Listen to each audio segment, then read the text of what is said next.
Herkese merhaba, ben Zeynep. Hobsever YouTube kanalıma hoş geldiniz. Bugün sizlere koton makrome iplikten tığ işi çanta modeli anlatacağım.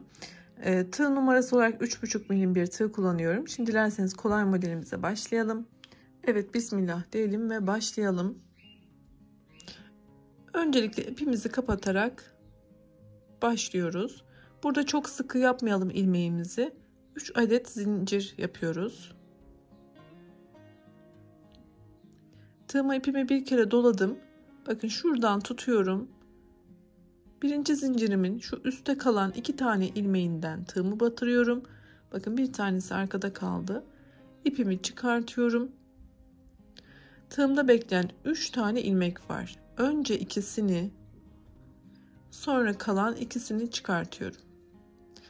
Tekrar tığıma ipimi doladım. Örgümü çevirdim.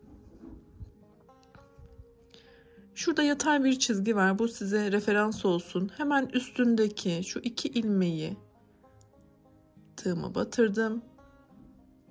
İlmeğimi çıkarttım. Şu an tığımda yine 3 tane bekleyen ilmek var. Önce ikisini, sonra ikisini çıkarttım. Tığıma ipimi yine doladım ve çevirdim. Bakın şimdi şurada şu ilmeği alacağım. Bakın şu uzun ilmeği alıyorum ve arkasındaki ilmeği de alıyorum. İpimi çıkarttım. Önce 2, sonra 2. Buraya kadar kurduysak zaten artık model kendini belli edecek arkadaşlar. Çevirdiğimizde şu uzun ilmeği ve arkasındaki ilmeği alıyoruz ve ilmek yükselterek ikişer ikişer çıkartıyoruz. Tığıma doladım, çevirdim. Bakın şurada uzun ilmek zaten kendini gösteriyor artık. Bu işlemi sürekli devam ettiriyoruz. Ben biraz yapacağım görmeniz için.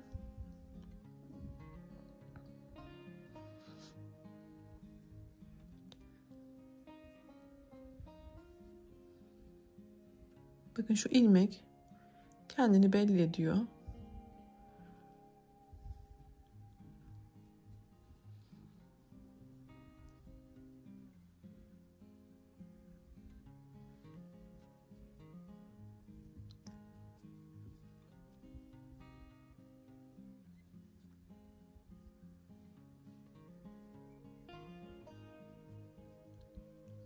Bakın şu kenar hep iç içe geçiyor arkadaşlar.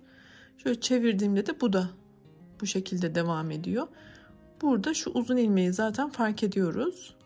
Diğerini de yapacağımız tek şey bu.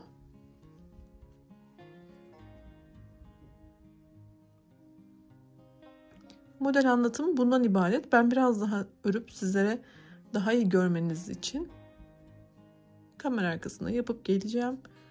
Gerçekten çok basit ve bir o kadar da güzel. Kurulumu düzgün yaptıktan sonra bakın çok kolay devam ediyor. Biraz daha büyütüp geliyorum.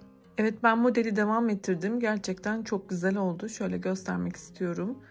Bakın şöyle arkadaşlar, kesik kesik çizgiler var üstünde.